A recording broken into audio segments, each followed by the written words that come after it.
Shalom sahabat, kiranya kita tetap semangat di dalam mengikuti Gebada dengan setia. Gerakan Baca Dengar Alkitab.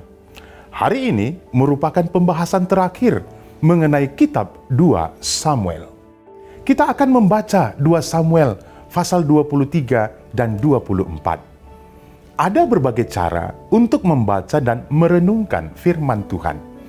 Ada metode membaca cepat sesuai urutan, seperti yang sedang kita lakukan bersama saat ini. Ini adalah salah satu cara yang dilakukan sejak lama. Dalam sejarah kekristenan, ada juga metode yang merenungkan firman Tuhan yang lain, yaitu merenungkan satu ayat dengan waktu yang lama. Misalkan, seminggu bahkan berbulan-bulan hanya memegang satu ayat saja. Saya akan berbagi kepada kita semua kisah di zaman gereja mula-mula yang berhubungan dengan hal ini. Begini, ada seorang biarawan yang hidup di padang gurun.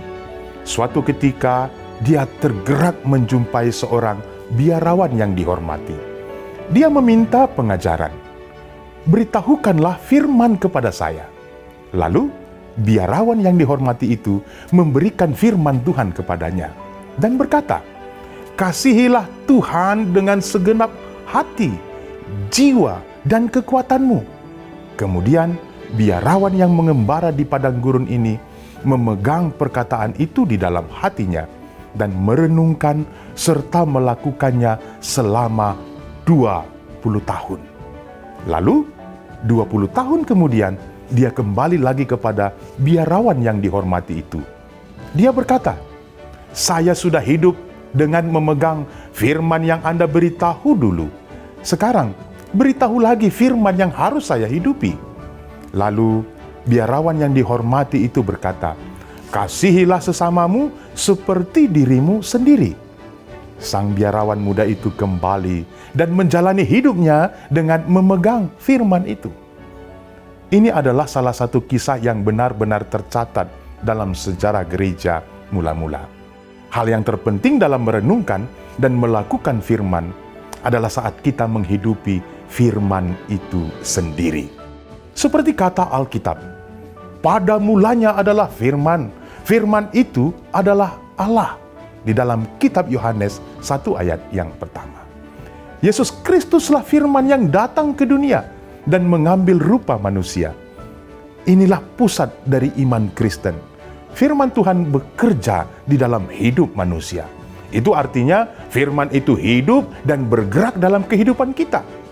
Dalam doa Bapa kami yang diajarkan oleh Yesus Kristus ada perkataan, "Jadilah kehendak-Mu di bumi seperti di sorga." Kita harus mengetahui dan merenungkan, serta berusaha mewujudkannya dalam kehidupan kita. Kehendak Tuhan tercatat secara terperinci di dalam ke-66 kitab Perjanjian Lama dan Perjanjian Baru. Pertanyaannya, kehendak manakah yang harus terjadi dan diwujudkan? Jawabannya adalah semua kehendak Tuhan yang tercatat di dalam Alkitab. Harus terjadi di sekitar kehidupan kita, baik itu di dalam keluarga maupun di dalam kehidupan sosial kita. Dengan demikian, firman itu harus diwujud nyatakan dalam setiap relung kehidupan kita, baik susah maupun senang. Seperti yang dikatakan Matius pasal yang ke-6 ayat yang ke-10, "Datanglah kerajaan-Mu." Artinya, kerajaan Allah datang tak kala kita menghidupi firman di dalam kehidupan kita. Lantas, apa tujuan kita membaca dan merenungkan firman Tuhan hingga hari ini? Tujuannya adalah agar kita bisa memandang sesuatu dari sudut pandang firman Tuhan. Misalkan dalam konteks ekonomi, politik, pendidikan, hukum, budaya, moral, dan sebagainya, yang harus didasari dengan firman Tuhan. Di dalam 2 Samuel pasal yang ke-23, menceritakan tentang wasiat Daud dan tentang para prajuritnya. Lalu, dalam 2 Samuel pasal yang ke-24, menceritakan tentang pendaftaran dan hukuman atau amarah Tuhan. Dalam pasal ini, Daud memerintahkan pendaftaran penduduk dan kemudian dia menerima hukuman yang berat dari Tuhan. Namun, hukuman itu berhenti dan Tuhan menyesali malapetaka itu. Setelah Daud memberikan korban bagi Tuhan di tempat pengirikan Arauna. Di kemudian hari, Salomo mendirikan bait Allah di tempat pengirikan Arauna itu. Cerita ini sangatlah menarik untuk kita ketahui dan mengerti.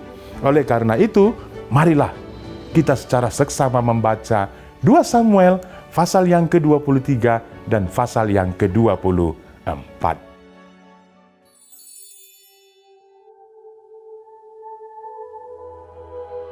Inilah perkataan Daud yang terakhir. Tutur kata Daud bin Isai, dan tutur kata orang yang diangkat tinggi, orang yang diurapi Allah Yakub, pemazmur yang disenangi di Israel. Roh Tuhan berbicara dengan perantaraanku. Firman-Nya ada di lidahku.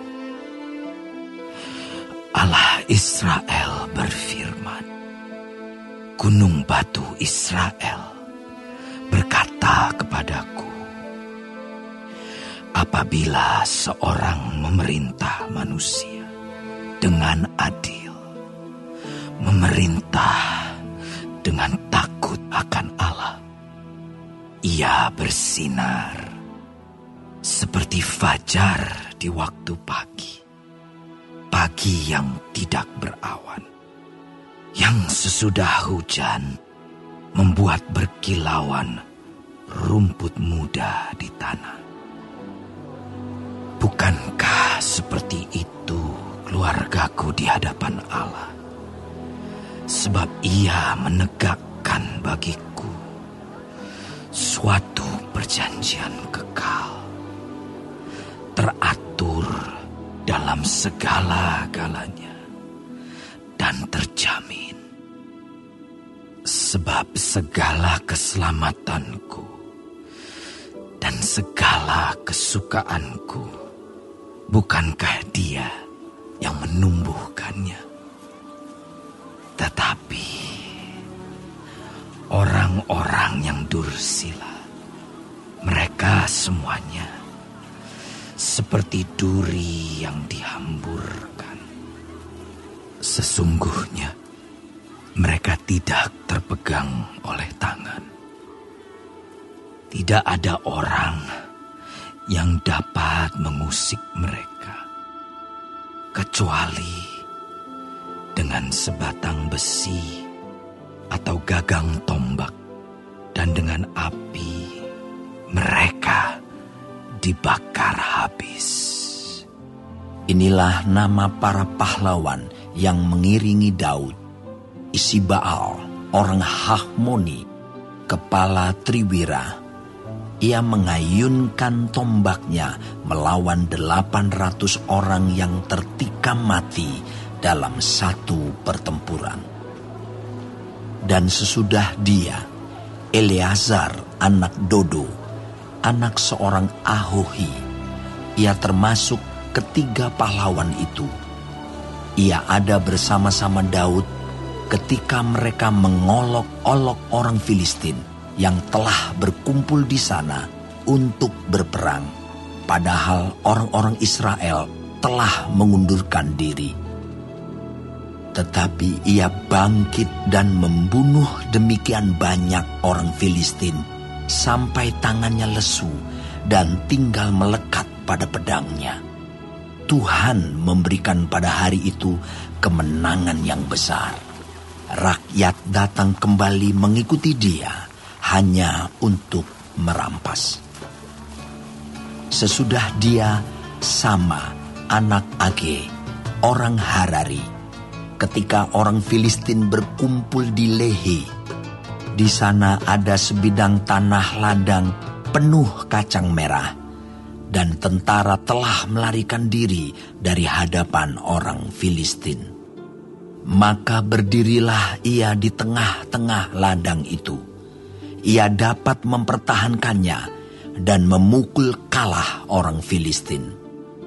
Demikianlah diberikan Tuhan kemenangan yang besar. Sekali datanglah 3 orang dari ke-30 kepala mendapatkan Daud, menjelang musim menuai dekat gua Adulam, sedang sepasukan orang Filistin berkemah di lembah Refaim.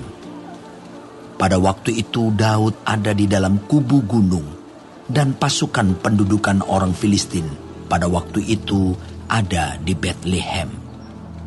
Lalu timbullah keinginan pada Daud, dan ia berkata,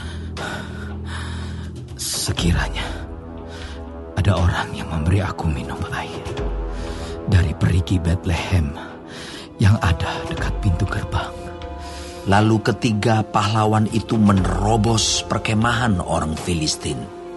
Mereka menimba air dari perigi Betlehem yang ada dekat pintu gerbang, mengangkatnya dan membawanya kepada Daud. Tetapi Daud tidak mau meminumnya, melainkan mempersembahkannya sebagai korban curahan kepada Tuhan.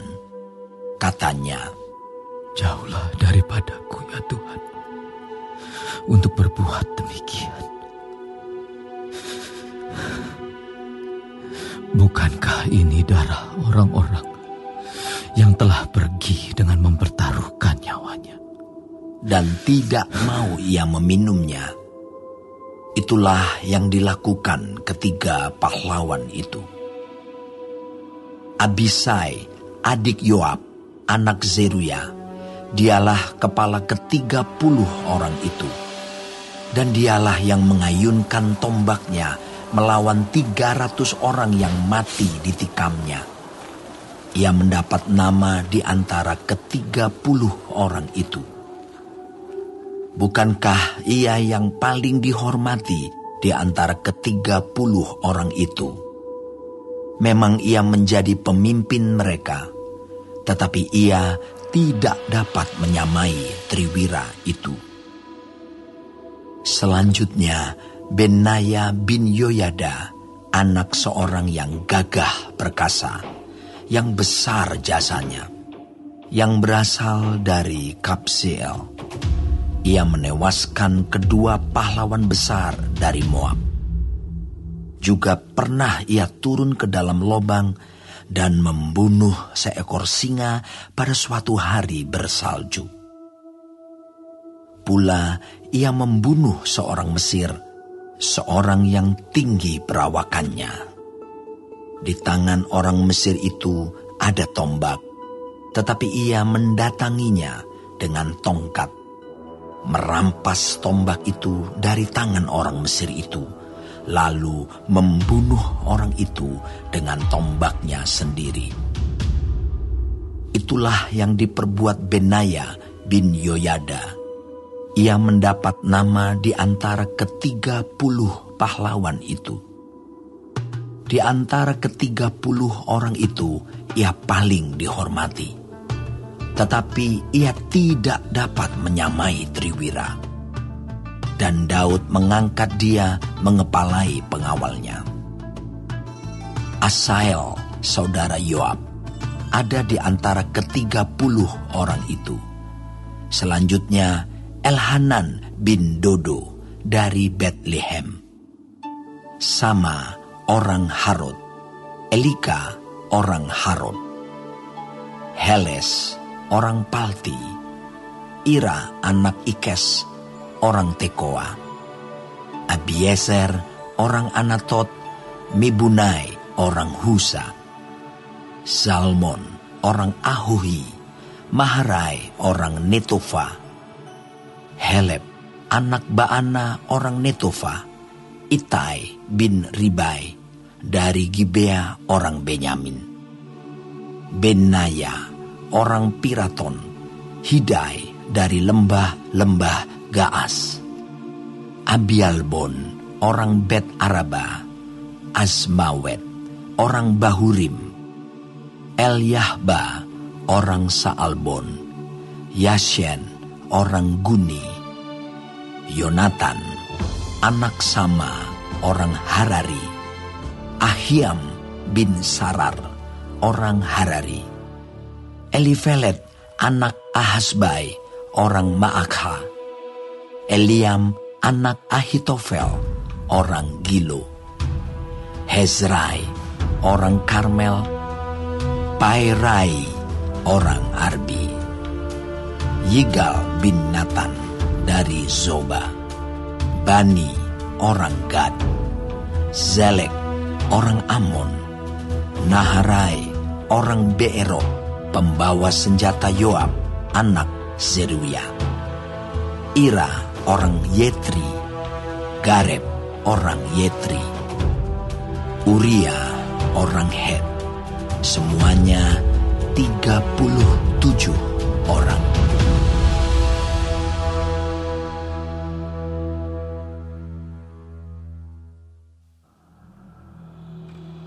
Bangkitlah pula murka Tuhan terhadap orang Israel. Ia menghasut Daud melawan mereka. Firman-Nya, "Pergilah, hitunglah orang Israel dan orang Yehuda." Lalu berkatalah raja kepada Yoab dan para panglima tentara yang bersama-sama dengan dia. Jelajahilah segenap suku Israel, dari Dan sampai Beersheba. Adakanlah pendaftaran di antara rakyat, supaya aku tahu jumlah mereka. Lalu berkatalah Yoab kepada raja, Kiranya Tuhan Allahmu menambahi rakyat 100 kali lipat daripada yang ada sekarang. Dan semoga mata Tuanku Raja sendiri melihatnya. Tetapi, mengapa Tuanku Raja menghendaki hal ini? Namun titah raja itu terpaksa diikuti oleh Yoab dan oleh para panglima tentara. Maka pergilah Yoab dan panglima-panglima tentara itu atas perintah raja untuk mengadakan pendaftaran di antara bangsa Israel. Mereka menyeberangi sungai Yordan, lalu mulai dari Aroer dan dari kota yang terletak di tengah-tengah lembah ke arah Gad dan Yaeser. Kemudian sampailah mereka ke Gilead dan ke Kades di negeri orang Het. Selanjutnya sampailah mereka ke Dan, dan dari Dan mengambil jurusan Sidon. Kemudian sampailah mereka ke tempat yang berkubu, Tirus, dan ke segala kota orang Hewi dan orang Kanaan. Akhirnya tibalah mereka di bagian selatan Yehuda, di Beersheba. Setelah mereka menjelajah seluruh negeri itu, sampailah mereka kembali ke Yerusalem setelah lewat 9 bulan dan 20 hari. Lalu Yoab memberitahukan kepada raja hasil pendaftaran rakyat. Orang Israel ada 800.000 orang perangnya yang dapat memegang pedang, dan orang Yehuda ada 500.000. Tetapi berdebar-debarlah hati Daud setelah ia menghitung rakyat. Lalu berkatalah Daud kepada Tuhan, Aku telah sangat berdosa karena melakukan hal ini. Maka sekarang Tuhan, jauhkanlah kiranya kesalahan hamba-Mu, sebab perbuatanku itu sangat bodoh. Setelah Daud bangun daripada waktu pagi, datanglah firman Tuhan kepada Nabi Gad, pelihat Daud, demikian. "Pergilah, katakanlah kepada Daud, beginilah firman Tuhan. 3 perkara kuhadapkan kepadamu. Pilihlah salah satu daripadanya, maka aku akan melakukannya kepadamu." Kemudian datanglah Gad kepada Daud, memberitahukan kepadanya dengan berkata kepadanya, "Akan datangkah menimpa engkau 3 tahun kelaparan di negerimu? Atau maukah engkau melarikan diri 3 bulan lamanya dari hadapan lawanmu? Sedang mereka itu mengejar engkau. Atau akan adakah 3 hari penyakit sampar di negerimu? Maka sekarang pikirkanlah dan timbanglah. Jawab apa yang harus kusampaikan kepada yang mengutus aku. Lalu berkatalah Daud kepada Gad, sangat susah hatiku. Biarlah kiranya kita jatuh ke dalam tangan Tuhan. Sebab besar kasih sayangnya. Tetapi janganlah aku jatuh ke dalam tangan manusia. Jadi Tuhan mendatangkan penyakit sampar kepada orang Israel dari pagi hari sampai waktu yang ditetapkan. Maka matilah dari antara bangsa itu, dari Dan sampai Beersheba, 70.000 orang. Ketika malaikat mengacungkan tangannya ke Yerusalem untuk memusnahkannya, maka menyesallah Tuhan karena malapetaka itu. Lalu ia berfirman kepada malaikat yang mendatangkan kemusnahan kepada bangsa itu, Cukup, turunkanlah sekarang tanganmu itu. Pada waktu itu malaikat Tuhan itu ada dekat tempat pengirikan Arauna, orang Yebus.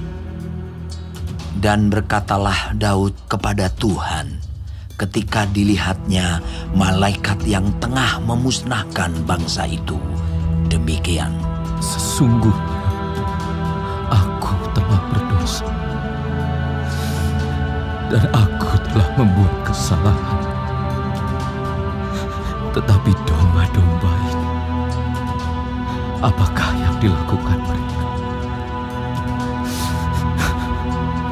Biarlah kiranya tanganmu menimpa aku dan kaum keluargaku. Pada hari itu datanglah Gad kepada Daud dan berkata kepadanya, Pergilah, dirikanlah mezbah bagi Tuhan di tempat pengirikan Arauna, orang Yebus itu.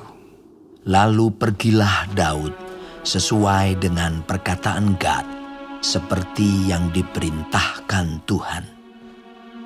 Ketika Arauna menjenguk dan melihat raja dengan pegawai-pegawainya mendapatkannya, pergilah Arauna keluar, lalu sujud kepada raja dengan mukanya ke tanah.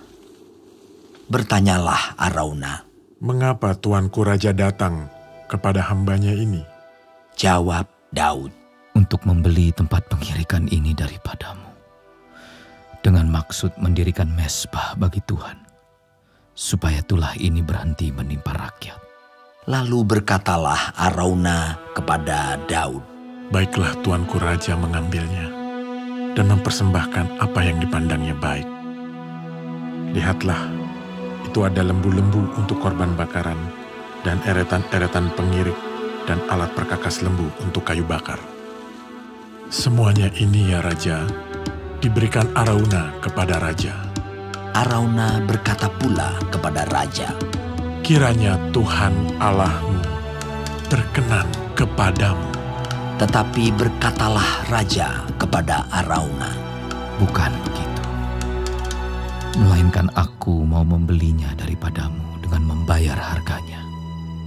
Sebab aku tidak mau mempersembahkan kepada Tuhan Allahku korban bakaran dengan tidak membayar apa-apa.